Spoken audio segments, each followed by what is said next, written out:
Hello everyone, I am Abhishek Chaudhary. I have been serving Department of English Chakda College in the capacity of an assistant professor since 2017.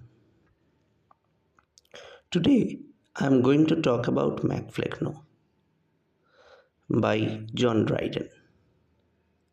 The title that I have chosen for this lecture is Flecknoe, a comedy in miniature.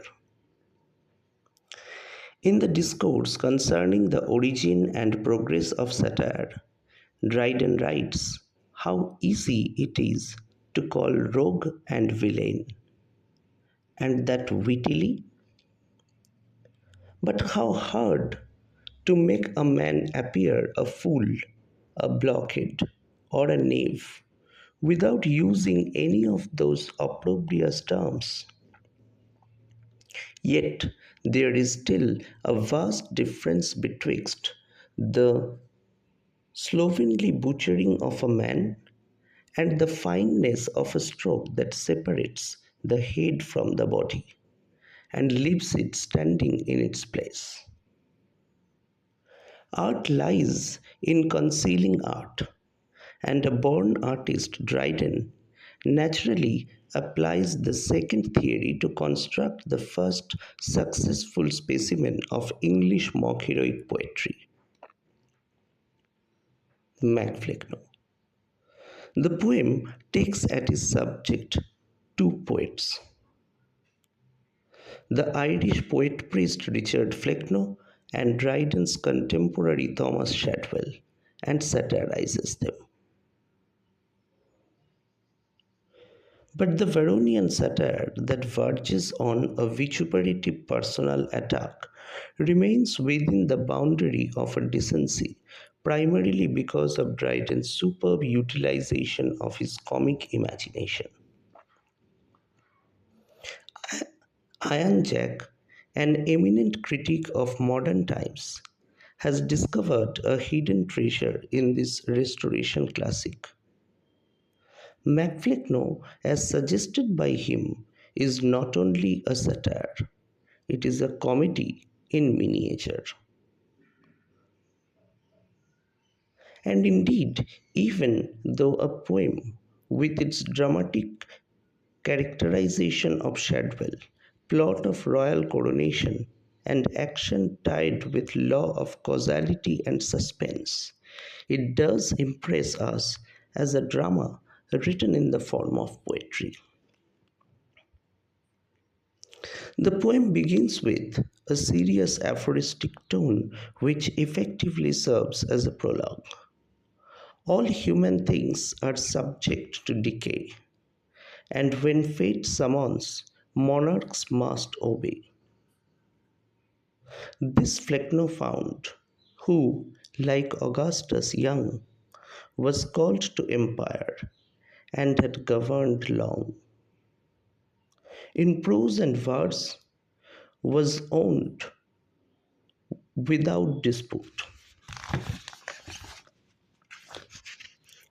through all the realms of nonsense absolute. This aged prince, now flourishing in peace and blessed with issue of a large increase, worn out with business, did at length debate to settle the succession of the state. This prologue is generally recited by the chorus, and here the omniscient narrator plays the role of chorus. After prologue comes rising of actions. Old Father Flecknoe, now pondering much over the question of his successor, at last chooses Thomas Shadwell as one who has earned the right to bear the royal patronymic Mac, that is, son of Flecknoe. Shadwell alone of all my sons is he who stands confirmed in full stupidity. In fact, Shadwell is destined to be the ripest fruit of the royal line, Earlier poetasters like Haywood and Shirley were but his prefigurations as the prophets of the Old Testament prefigured Christ. Even Flecknoe, with all his splendid stupidity, was only a John the Baptist to his Messiah. Now, according to the rules of drama, the scene changes close to the walls of London. Father Flecknoe chooses the place for his son's coronation. Reading over the thousand manuscripts of Haywood, Shirley, Ogilvy, and of Tomsky's own, and receiving the guard of honor of the ruined publishers in front of the unthoughtful crowd, Shadwell came to the throne and took his oath. So Shadwell showed, nor should his vow be vain, that he till death true dullness would maintain. He was anointed with the sacred oil of dullness, and took a mug of ale, and his love's kingdom was the royal orb and scepter. The climax comes with the crowning of the new emperor, who was favored by 12 sacred owls. After climax, now the action falls. Father Flecknoe delivers a good speech, almost a dramatic monologue, invoking the spread of the empire, offering advice on ministers of the state, and warning him against a new rival lineage. Thou art my blood, where Johnson has no part. Finally, there comes the last scene when, through a trapdoor beneath him, Father Flecknoe vanishes into the abyss. But with great surprise, his mantle goes up into the air and lands on Shadwell's shoulder, making the right choice. And with it, the curtain comes down. Indeed, Dryden's dramatic genius is in full play in the mock heroic comedy Flecknoe. Not only in respect of plot structure, but in respect of the art of characterization too.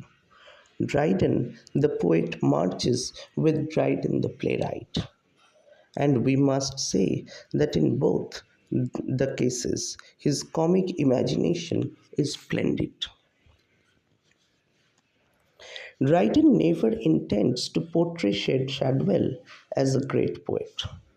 Yet the attack is not made entirely in a direct manner. A small man has not in himself a subject of ridicule, but when he is dressed in a suit of armor designed for a giant, he puts himself up for ridicule. The same happens with Shadwell. He is a small man of poor literary genius, but Dryden makes him the literary monarch, and then silently adds that it is the realm of nonsense absolute. So, Shadwell is going to be a royal dance. This is comedy that never slovenly butchers but silently separates. That Dryden is at liberty to welcome Shadwell with such magnificent abuse is probably due to the fact that Shadwell attacked him, and perhaps Dryden wanted to teach him a lesson that people living at glass houses should not throw stones at others. This is why he calls his poem a personal satire. But such is the power of his comic imagination that even the personal is transcended into the universal. Comedy exposes man as he is and thereby indicates what he should be. This is what happens when Shadwell, who ultimately takes his place in the same company of Sir Andrew in Twelfth Night. And here lies Dryden's success in taking revenge, though long after the revenge play era. That's all. Thank you.